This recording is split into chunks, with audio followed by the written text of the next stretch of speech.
Hey KU fans, welcome back to the KU Sports Extra here at Frank Irwin Center in Austin, Texas. I'm Matt Tate. This is Benton Smith. Those are Longhorns behind us. What's right through there? That is the Kevin Durant Texas Basketball Center. You might have heard of that guy. He's really excited. I am. He's really excited. You know who else is excited is Kansas. They got out of here with a 66-57 win today. Benton, I think you wrote about it being an ugly win, and I think that's a fair way to put it. It was, as Self said, there's no such thing. Yeah. This was beautiful. Exactly. I think was beautiful is how he chose to describe it. But of course he did, because he loves defense and he loves a team that can grind and a team that can win grimy games. He loves winning. Yeah. So especially loves winning with defense. Right.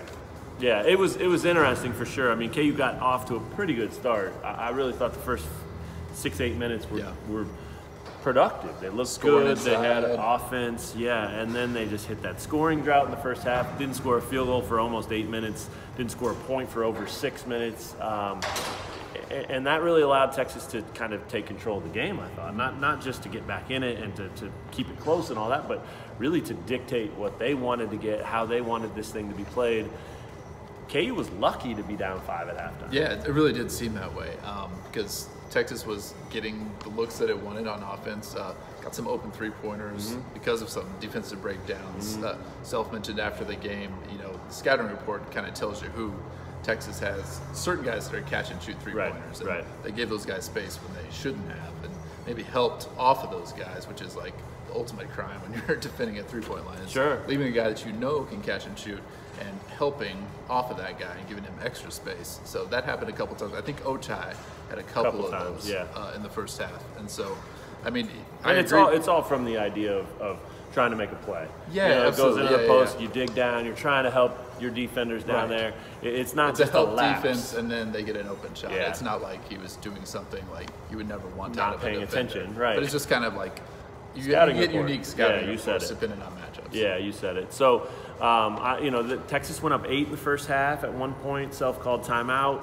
Out of the timeout, Isaiah Moss, who was pretty tentative again today, nothing like we saw at Oklahoma this week, came out of the timeout, hit a big three-pointer from the corner.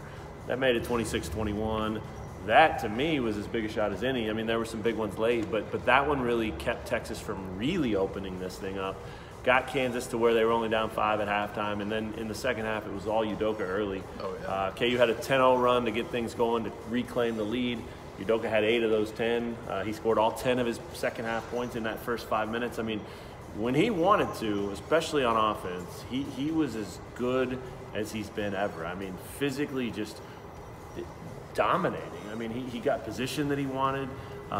He got switches that he wanted. He was able to create opportunities for his teammates to pass him the ball in good spots where they could. Because, look, you guys watched. I mean, passing's been an issue for this team throughout the season, and it was again today at times. But Udoka did everything in his power to make that as easy as it could be, and that led to easy baskets for him, and that put Kansas in a position to really take control again. Yeah, a couple of times there in those first few minutes of the second half, he just outran the big guy who was guarding him. And that's why he got 2 really easy looks out of those, 5 that he scored. And also in the first half, Texas was just hacking him anytime that he caught it within, 2 feet of the rim. Yeah, I was surprised they stopped. I know, that was really odd, because that's why, KU's offense went so stale. They were getting the ball where they wanted to get it, but then Udoka on the way up would get fouled, and then he'd have to go shoot free throws, and it wasn't a great day for him at the foul line. No, they looked good. We were behind them in the first half. I mean, the basket was right in front of us, and I thought his form looked good. I thought most of them looked good. They weren't terrible misses. They just didn't go in. But he's gaining on that. I don't think he's going to be a 65% shooter or anything like that, but he is gaining on it, and he's making it less of a problem for himself and for this team. So that was big. And then, of course, we got to talk about Devon Dotson being back. I thought he was going to play 40 minutes the way it was going. All but did, he basically did. 39 minutes, 21 points. Didn't shoot it great. I think some of that's rust. I really do. I mean, even though he only missed 1 game, that hip's been bothering him for an entire week now. And so it takes some time to kind of feel, how do you feel? How does your jumper feel? How does your bucket's in close even. You're jumping, you're twisting your body. There's some time there. 6 for 16, but the most important part, even though he didn't shoot it great, I think he was 1 of 4 from three-point range, 8 of 9 at the free throw line. That's where he's got to do that. That's what he did early in the season when he looked like he was unstoppable. And if he's going to draw 5-6 fouls a game and get to the line, he makes those, he's going to make teams pay. Yeah, that's the strength of this offense. We definitely saw that this offense, we saw it against Baylor, we saw it some today. You can really go through droughts. Yeah. But when it's at its best, when it's clicking, it's because Udoka is getting the ball inside, Marcus Garrett is driving to the paint, and Devon Dotson is driving to the paint. Yeah. And Dotson, as you mentioned, just getting to the foul line, that can be such a weapon for this team. And I mean, you got to get points. And he can get them in bunches by just drawing fouls and being aggressive. Yeah. You know, he can beat his man off the dribble with his speed, but he's also, even with that hip pointer, and he's, you know, it's not fully recovered, but he was able to, you know, play through some contact and then go get easy points. Yeah, he looked pretty good for a guy who was out just a game ago to play 39 minutes and to hold his own. And he hit the deep three late in the game that pretty much sealed it. And then he hit a couple of clutch free throws after that. I mean, he was good. He said he felt good. It'll still be sore, I'm sure, for the next couple weeks, like you said, but this doesn't seem like anything that's really problematic, which had to be a good sign for KU. It is funny you say that, because this wasn't pretty. It didn't look good. You wrote about it being an ugly win, but you think about it, their two best players, offensively anyway, put up good offensive nights. And their third best player and best defensive player put up a really impressive stat line. 13, 7, and 7 for Marcus Garrett. I mean, yeah, this team's still got a ways to go. They still need to find that consistent offense, another threat.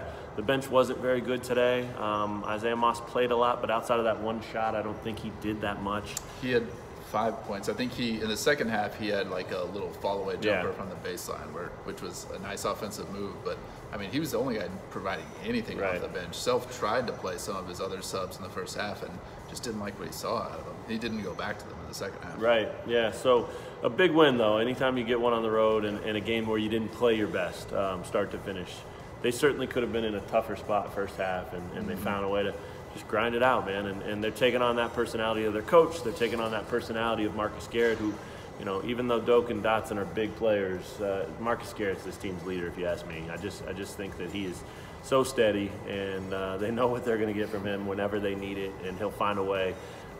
So even if he goes crashing to the court and just the arena goes silent because of the noise was so nasty. So nasty. Yeah. It must not have been his head that hit, because if that was his head, he wouldn't have come back in the game. Hard fall, ran straight to the locker room, and then missed like a minute 40 of game time was all. And then all by the way, he just came back in and drove 4 times to the rim. Put back his own miss, got an and one that was a charge block call that ended up going the other way after they initially called it a charge. I mean, he just delivered, man. That's what he is. I mean, I think someone in basketball already has the nickname, the mailman, but maybe not. He's been retired for like 100 years. Oh yeah, at least. Think we should call him, Karl Malone, and ask if Marcus Garrett can have the nickname for a while? Yeah, you definitely have his phone number, right? I'll call him. Okay. Carl, it's Matt. Think we could borrow that mailman nickname for Marcus Garrett? I don't know if that would be cool enough. I don't know if it's hip enough for these days, but it is true. It's what Marcus Garrett delivers, and KU delivered today. A 66-57 win. What'd you say, 5 times on the road they've now held teams to 50 points in the 50s? Every single road game, they've held their opponent under 60 points. That's how you win on the road. That's how you win. And you got to find ways to shoot threes if you really want to go deep. Yeah. They didn't shoot it great today. Self mentioned that after the game, too, is something that could come back to haunt them. But, again, man, if you only have to get to 60, you take your chances. So KU moves to 14-3 on the season and 4-1 in Big 12 play. They'll head home for K-State on Tuesday night. A 6 p.m. start at Allen Fieldhouse. We'll see you guys there. We're going to go check out Austin. And we do have a flight home. If anyone was following us on Twitter, our drive down, we made that part. We have a flight home. So, I feel blessed. Really do. That's all for KU Sports Extra. We'll see you guys next time.